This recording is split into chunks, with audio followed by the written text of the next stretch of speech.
Hey everybody, welcome to the instructional video on how to do the nuclear research project. So first thing, you're going to choose your partners. So you can work with up to 2 partners. So a group of 3, a group of 2, or by yourself. I don't mind. We're not going to be presenting these in class. You'll simply turn these in Canvas and I'll watch them myself. So it's fine if you want to work by yourself or if you want to work in a group of 2 or a group of 3. No more than 3 because it becomes the 4th person really isn't doing anything. So what are you doing? You're doing a nuclear research project and you're going to present your research in a 5 to 8 minute format.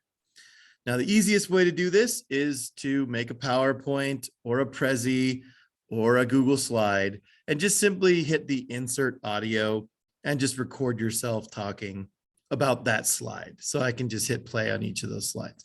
But you can also do what I did here for this video, which is just open a Zoom meeting and just record yourself talking, or make a YouTube video with your phone, however you want to do it. It's just a 5 to 8 minute presentation on your research. Now you need a PowerPoint to present your research. You're not just going to stand there, but again, or a Prezi or a slide.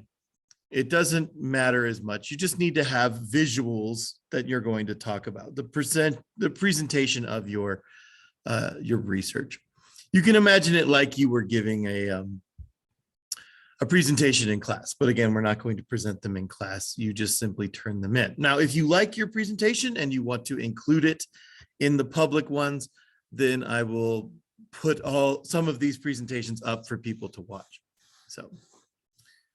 So what are you researching? Well, this was chapter 4 and we've done all the content for chapter 4. So now it's a research project, and we do these in school to give you the opportunity to research something that you might find interesting. So there's lots of cool stuff about nuclear chemistry that we're just not going to go over because we just don't have time. But if you'd like to research it, we can use a couple days in class to make a presentation. Also, it's good to practice research skills. So I've suggested, some topics here, but you can choose your own. So like, for instance, we talked about alpha, beta, gamma, but say you were more interested in positron emission. Well, if you want to make a presentation that's just on positron emission, that's fine. But what are you doing? Well, say you chose the Manhattan Project as your research topic. What is your presentation about? It's what is the Manhattan Project? When is it? Who is involved? What are the important parts of it? In this case, we're talking about making nuclear bombs. So what's a nuclear bomb? Like, it's a research project. So you pick a topic and you're going to talk all about it. Like the after effects of Hiroshima and Nagasaki. So it's like, if you pick Hiroshima, which bomb was dropped on Hiroshima? Where is Hiroshima? How many people died? Who were the most affected? How long did it take for the area to recover? Like lots of things that you would learn while researching these topics. Radon exposure. What is radon? What does it do when it gets in your body? What are the points of exposure? How do we avoid it? Are there laws that are passed? Like lots of questions. Every single one of these topics has different questions that go along with it, like fusion power research. Where are we at in fusion power? Who's the lead players? What is fusion power? Like all these types of questions that you can answer. But again, if you have a topic in particular that you want to choose, other than the ones I've listed here on the paper, you can just shoot me an email or talk to me in class, and I will say yes or no to your topic. Most of the time, the only reason I'll say no to your topic is it might not have a lot of research out there yet. So, but most of the time I'll be like, sure, go for it. So this is the research project. You have a rubric next to it. It tells you have 5 categories and they're 4 points each. So it's a total of 20 points. And it just tells you how you'll be graded on the presentation. So let me show you some examples of what I'm talking about. This person did nuclear waste management, or these people did nuclear waste management. And you could see it's their presentation. Now they did the whole more words than pictures thing. This is an example of what you kind of want to do, where you have the more pictures than words. But either way, the idea is that you have a nice presentation here. Now, you could do what I'm doing now, where you're just recording yourself talking about each slide, your group or whatever. Or you can also go over here to insert and you can click on audio and you can record the audio from your computer right there by using record audio. You can also do this with Google Sheets.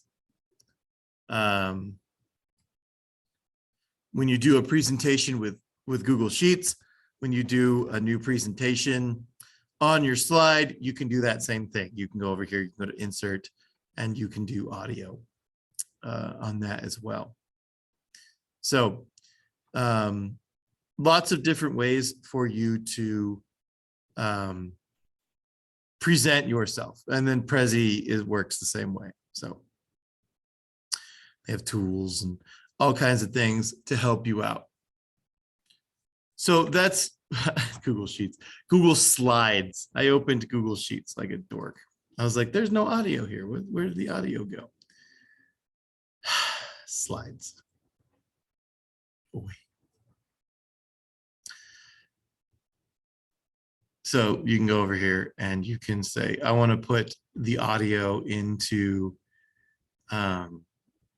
each slide, or you can record it the total or whatever. But again, same idea, audio, and then you can say audio from my drive or record it or what have you. So again, your phone, if you have your phone and you have the YouTube app, you can literally just, turn on the YouTube app and then, record it that way. However you want to do it, you record it and then you'll turn it in on Canvas, the file on Canvas. So that's how you do the research project. Good sources for the research project. Most of these topics are science-based, and Wikipedia is fine for all of these articles. But normally what you're looking for in a resource when you're looking up these things is who wrote it. Are we looking at a .gov? Are we looking at a .edu? Those are fine. Just stay away from .coms, .orgs that are clearly not research institutions, things that are meant to provide correct information. You want to steer clear of people trying to express their opinion on things. Some of these things are affected more than others. Like for instance, CAT scans, MRIs, PET scans. You're just going to get science all day long on those resources. Fusion power, though, you're going to find a lot of articles in the news. Well, that person who's writing the article might not have any idea about that particular topic. So just take a look at your sources. And again, if you have questions, you can ask me in class or you can email me and be like, is this source okay? And I'll be like, yeah, or I'll be like, no, you don't want to use that. But like I said, Wikipedia works fine for most of these things because it's science, and most of the time science is pretty accurate on there. You can also go down to the bottom. When you go to a Wikipedia page, if you want more articles, you can see what they referenced and you can go to their sources and you can find what they were looking at when you do a research project like that. So, and then, yeah, you'll just record yourself, and once you're happy with it, you turn it into Canvas, and that's, as long as you have the rubric right here, you can grade yourself on the top, on the presentation before you even turn it in. So like originality, considerable originality, inventiveness, the content and ideas are presented in a unique and interesting way. It's, does it look like you typed in Hiroshima project into Google and then put your name on it? Well, you're going to get a bad score. But if you just made it from scratch and it's nice and pretty, then you'll be fine. So, and that is the assignment. So if you have any questions, again, you can email me on the days I'm not here. And if I am here, you just come up and ask. Hey, Mr. Sullivan, this is what we're working on. This is what we have. And I'll answer any questions you might have. So good luck. And I look forward to watching all of your presentations.